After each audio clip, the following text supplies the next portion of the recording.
Boa noite a todos, boa noite aos colegas, boa noite pessoal de casa. Vou pedir para vocês deixarem um like, se inscrever no nosso canal, né? Uma live com bastante conteúdo aí para vocês. Bom, especulações, né? Como sempre, tudo no Atlético são especulações, nada é muito certo.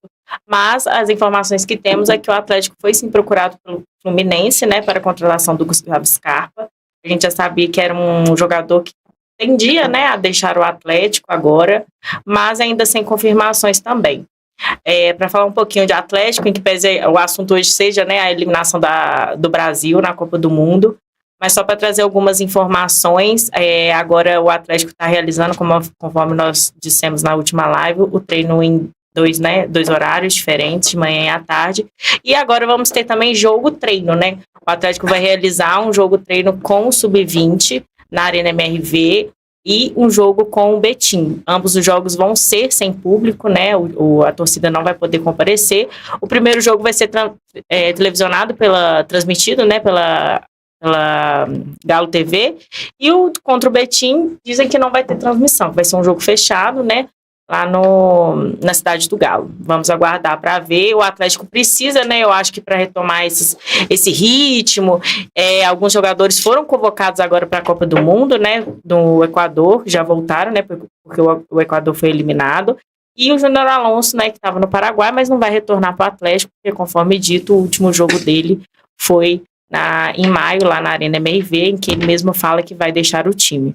É bom informar também que nessa época de Copa do Mundo, o Atlético faturou mais de 2 milhões de reais pela convocação desses jogadores, né, que vão retornar agora ao Atlético para poder treinar e vão se reapresentar para o treino dia 12 de julho. Eles vão ter uns dias de folga aí para poder se recuperar, né, desses jogos na Copa do Mundo e vão voltar a treinar com o time do Atlético no dia 12 de julho. O Atlético também avança nas negociações, né, com a CBF para implementar o impedimento semiautomático na Arena MRV, que vai ser muito bom, né? Essa tecnologia, né, ajuda muito, a gente está vendo agora na Copa do Mundo, e vai ser muito bom ter essa tecnologia também na Arena MRV.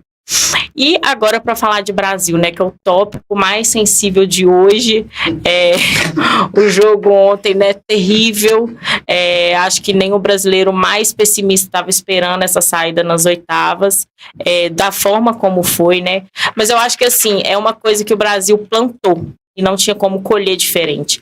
Não dá para levar uma Copa do Mundo apenas com peso de camisa, apenas com falação, apenas no gogó, não dá, gente, a gente precisa de um planejamento, e o planejamento do Brasil foi muito ruim, né, tanto internamente, como com jogadores, como na convocação, a gente via esses erros vindo, né, de muito tempo, e achava que isso não iria impactar na hora do jogo, na hora de uma Copa do Mundo. Não, a gente leva com a nossa camisa, sendo pentacampeão. Eu acho que é mais o jeitinho brasileiro, sabe? Que mais uma vez imperou nessa Copa do Mundo. Só que a gente percebeu que não dá.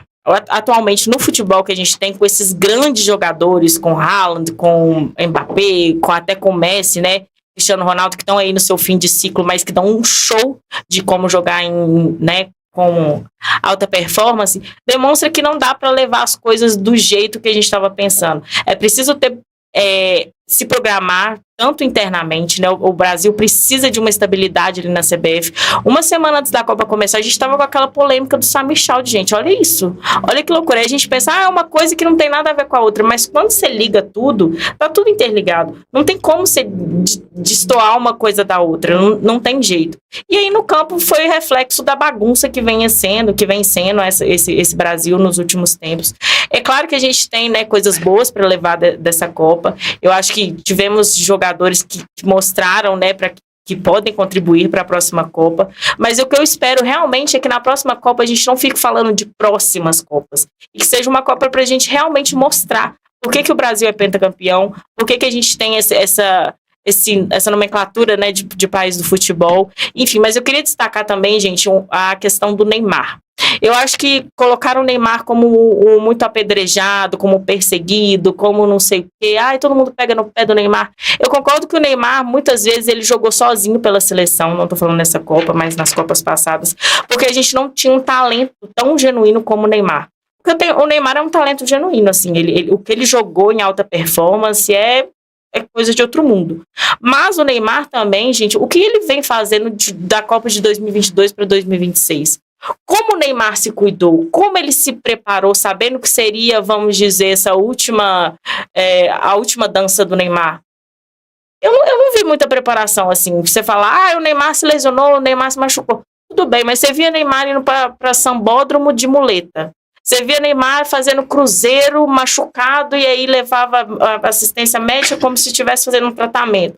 Você via Messi fazendo isso, você via Mbappé fazendo isso, você não via, você via os caras se preparando mesmo.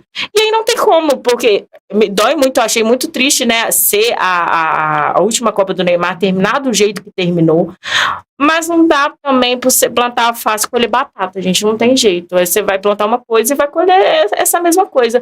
Porque se ele tivesse, eu sempre bato nessa tecla, se ele tivesse se cuidado mais, se ele tivesse se doado mais, eu acho que ele podia ter dado mais para a seleção brasileira.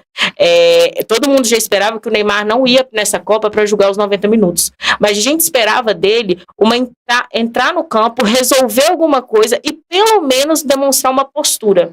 Uma postura para outros jogadores. O que a gente viu do Neymar ontem é o time sendo desclassificado, o Brasil sendo desclassificado, o Neymar batendo boca com o goleiro e o Endrick, um menino de 19 anos, tendo que parar o Neymar com 34 anos para falar, peraí, não vamos discutir agora, a gente tá perdendo o jogo, a gente tá sendo eliminado.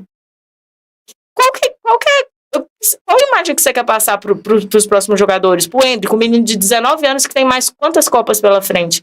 E que vê o Neymar, eu tenho certeza que todos os jogadores da seleção vê o Neymar como inspiração, como o cara que, poxa, olha o que o cara jogou, o que o cara conseguiu, o que o cara fez tão novo. Pelo menos eu acho que alguma coisa de bom ele tinha que ter passado para esses jogadores. Ir lá, pegar a bola, fazer o gol, chamar o pessoal e falar, gente, vamos, sei lá, a gente tem 2 minutos, vamos tentar aqui pelo menos um empate. E o que a gente viu foi aquela bagunça, aquele desconcerto de todo mundo. Acho que também, a gente vai comentar depois, mas acho também que o Ancelotti errou. Ele tirou, né, os 2 jogadores que tinham ali mais potência, de fazer mais pressão. Colocou o Neymar, que precisa muito, porque o Neymar, gente, sem a bola no pé, o Neymar é um peso morto no time. Assim, ele não faz nada, ele não consegue correr, ele não tem físico pra nada. É a mesma coisa a gente lembra muito o Messi, né? O Messi é um jogador que os outros jogadores precisam correr pra ele. E o Ancelotti, na hora que ele coloca o Neymar e ele tira, por exemplo, o Martinelli, ele tira o Ryan, acaba, ele obriga o Endrick, que não é um jogador que volta para poder marcar, ele fazer esse corredor, deu tudo errado, virou uma lambança, virou tudo errado. Mas aí a gente vai comentar também, e o que eu espero é que a gente tenha uns próximos 4 anos calmos, em paz, com um ciclo de Ancelotti, para ver se a gente consegue voltar, né, para a primeira prateleira aí do futebol mundial.